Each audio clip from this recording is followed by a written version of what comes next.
Hey guys, new tutorial video. This cannon you've all seen before stacks 100 sand, slab burst stacks and hybrids of wall. It's all in one cannon. It's really big at the back here. I've been testing it out on Woodycraft so I can get a consistent 22 chunk shot. This is what you need to shoot that kind of distance. I'm going to try and show people how to build it. And what I've got is a layout set up over there, and I'm going to start with the sand compression system. And we'll go from there and we'll see how we go. What I've got for you is a layout which I think is helpful when you start the cannon, and then you know where everything is. This is the ground level of the cannon. This is where everything's going to go. Okay, once this is in, the next part of the sand compression is the pistons, and there's 12 of these that just go along here.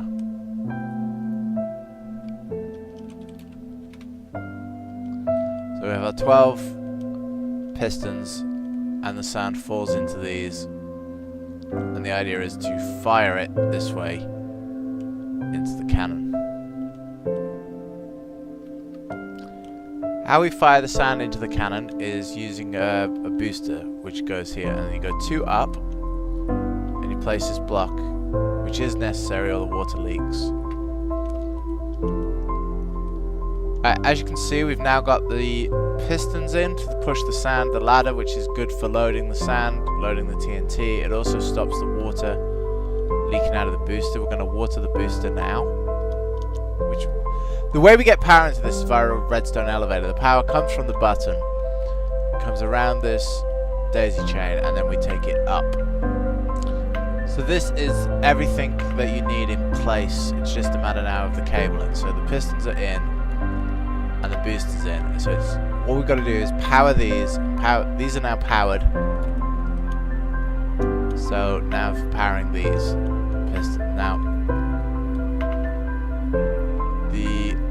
sorry, that's in the wrong place. The top row are on a slightly different timing to the bottom row. So we'll put the bottom ones in, and they each get, I think that class is 2 ticks, and these are on none. These all get wired together here. Okay, once you've got this arrangement sorted out, the next thing you need to do is get the power from here to it. So for the bottom row, we take a runoff blocks here. We don't go to the end, we're one short.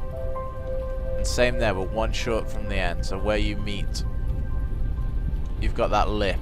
I don't know if that helps anybody, but it helps me to remember.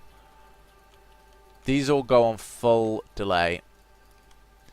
Every single one, all the way back.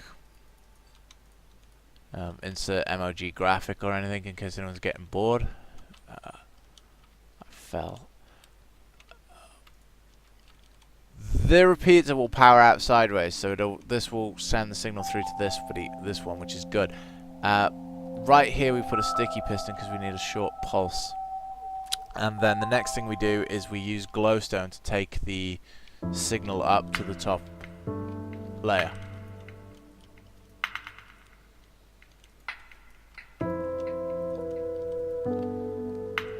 So now that's wired. This is all pretty much good to go. Yeah, this is all good to go. The only thing you need to do now is to just tidy it up a little bit. So I think we do that block there. And I say I think, I mean this is still new to me really. So I just kind of guessing as I go. Right, this is good. And then what I generally do is put some glass here. So I'm going to set that now. I'm going a lot longer over here than we need to be. We're going to fix this later. Okay. Set 9515, which is black glass if anybody cares. And there is sand system ready, loaded, ready to go. That's all you need for the sand compression. I know for a fact that's too long. Okay, with the sand compression done, we're going to look at the back of the cannon, which is basic enough. we've got our booster here, and I'm going to do this 3 high because I'm making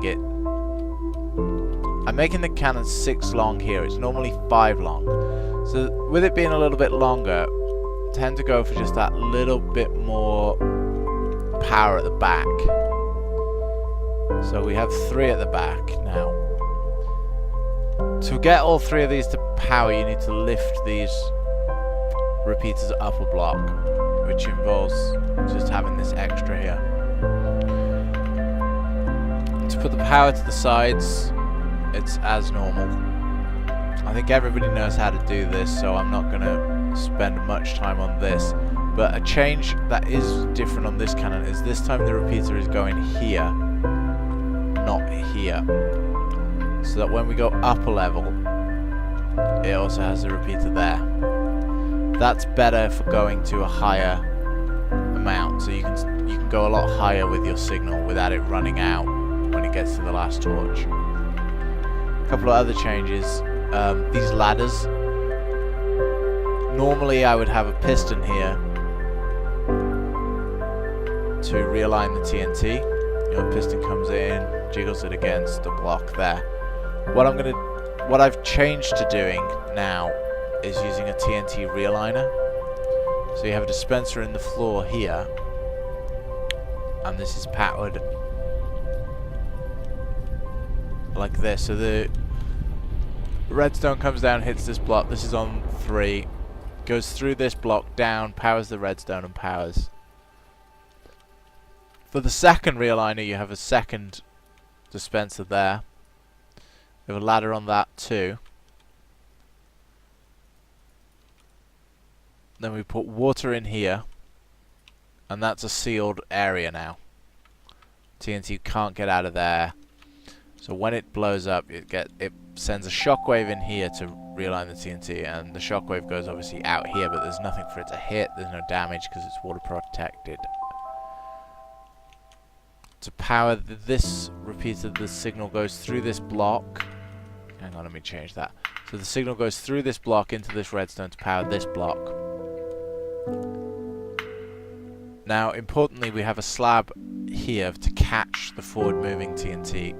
We have a slab here to catch any sand that doesn't break when it comes in through here. So we have a piston there. So this gets the one-shot. This gets the normal sand, the one-shot TNT. The one-shot piston is handled there, so that's where the one-shot will come in. But the normal sand, the 100 sand, will hit this bar a little earlier than that, hopefully. Yeah, they hit this bar and it falls into the web, which will be here.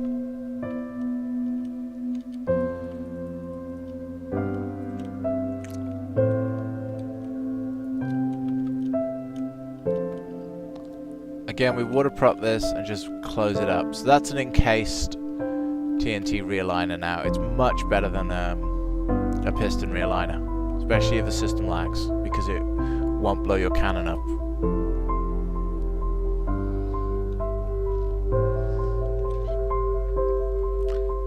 Hey, so we're a little further along now. We've taken the cannon up to its full height, which is as far as you can go without having to add extra repeaters to take the power high. This is as high as we can get it without getting really complicated. And this is high enough for a 22 chunk shot with this cannon. As you can see, there's repeaters on each bar. I turned the redstone in because I turned the glowstone in. People have been doing this, and I thought it looked ugly, and then I thought it looked good, and then I didn't like it again. And I usually put it there. It doesn't make any odds. I kind of like where it lines up here, and it's like a little door. So you go under there and then you go in here.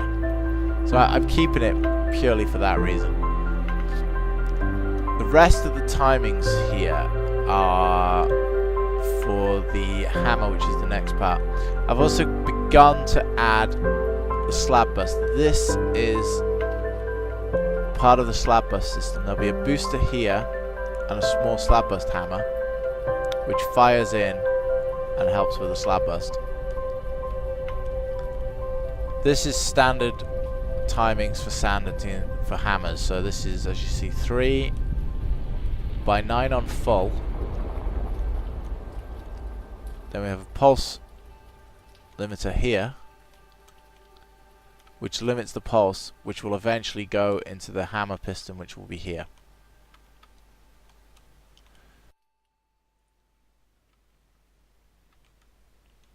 Okay, what we're going to do now is look at putting in this booster. I'm trying to remember how I did it. There was a preferred way I had of it. But we only use one high booster this time, because it's only got to push 3 blocks and it's not pushing a vast amounts of TNT. Okay. So these are the slab busting TNT. I feel like that needs to go back. There we go. So that goes over the ladder. I thought it did. These are for the slab bust. Now, that is 8 dispensers, which is enough to break 8 slabs. This wires from the second propulsion arm. And the simple thing about this is it's whatever the ticks are on the hammer is what you use the ticks on this. So we're going to use 6 on the hammer, so we'll use 6 on this. And what is wrong with this? Okay, yeah. That's my mistake, we need a gap there. I always do that.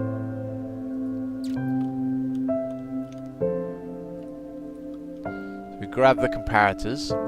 I know we normally use repeaters, but the way that these work, it helps this activate a lot better. We need to do 2 high of these if we're going to have 8.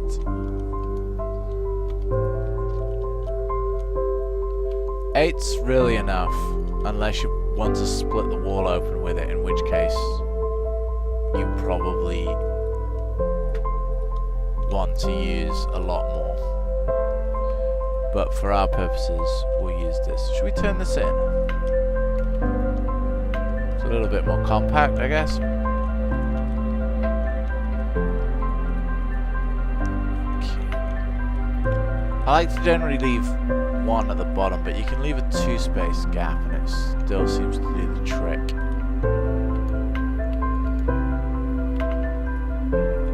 So this is the slab bust. And that's all we need to wire the slab bust.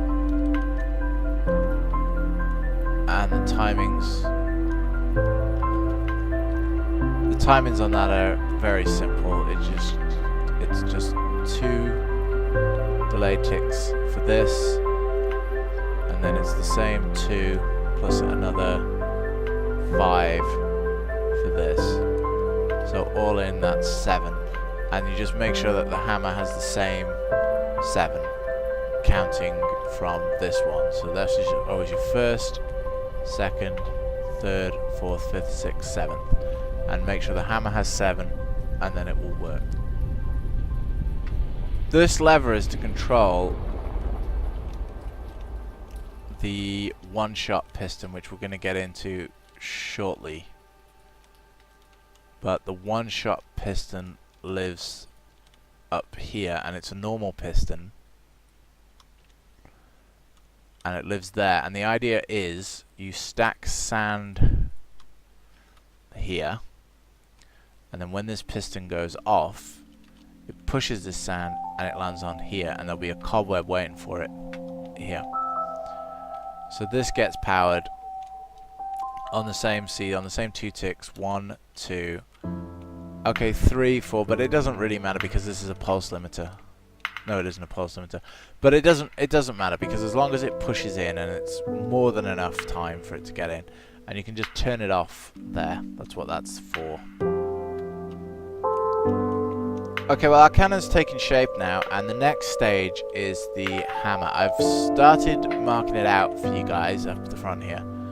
So we had this much done. And now we're just going to work on the rest of it here. So, in order to power the hammer boosters, because the hammer has boosters the same as the front of the cannon has boosters. So the boosters powered by these two repeaters. Now, as long as these are on as minimal delay as possible, they'll work. So what these are on is 1. Gosh, get out of there. So they're on 1, 2, 3, 4, 5. And that's a little more than you'd like, but it's acceptable. The rest of the hammer needs to be on the same as the slab burst as we looked at. This is where I find this gets complicated, but it gets complicated because I wanted to try and make it a little bit smaller than I had it. There we go. So this is the real, just a complicated part at the bottom of the cannon, because we need to just feed the power down on this side so that we can clear these.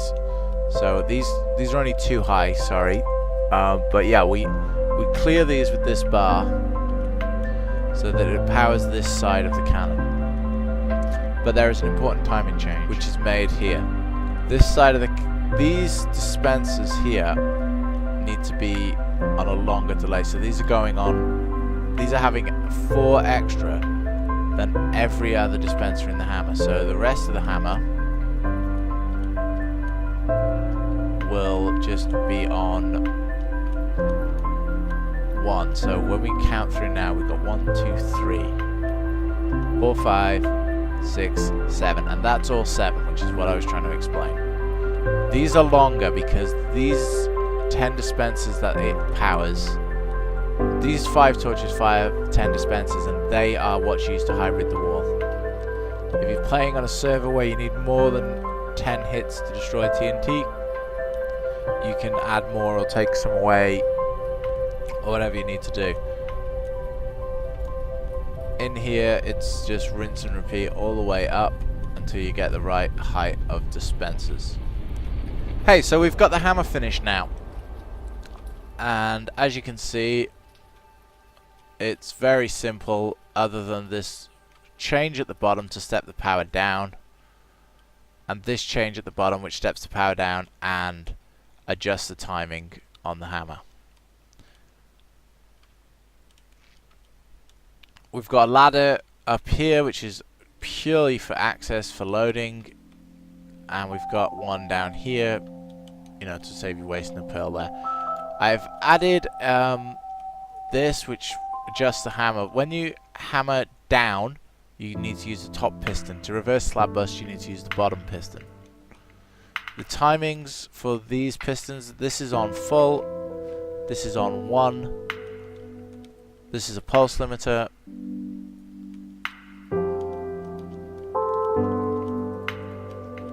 Okay, the sand. We need a cobweb on each dispenser. Piston. And the sand goes 19 up. So we do 20 stack high. So 9 stack 19 up. Might be an idea to put a marker bar here. When you can fly, put it at the top. When you can't fly, if you put it at the side, you can always set a home and drop sand down if you're reloading, or just as a guide when you're manually stacking up into here. You put a cobweb here and here, which are very important because there's no slabs in the bottom of the barrel. So if the cobwebs aren't here, it'll catch the sand, but if there's a slight timing delay, something goes wrong, you can get solid piece of sand in here. If you get solid sand in there, it's a dry spot for your TNT to blow up on, and nobody really wants that.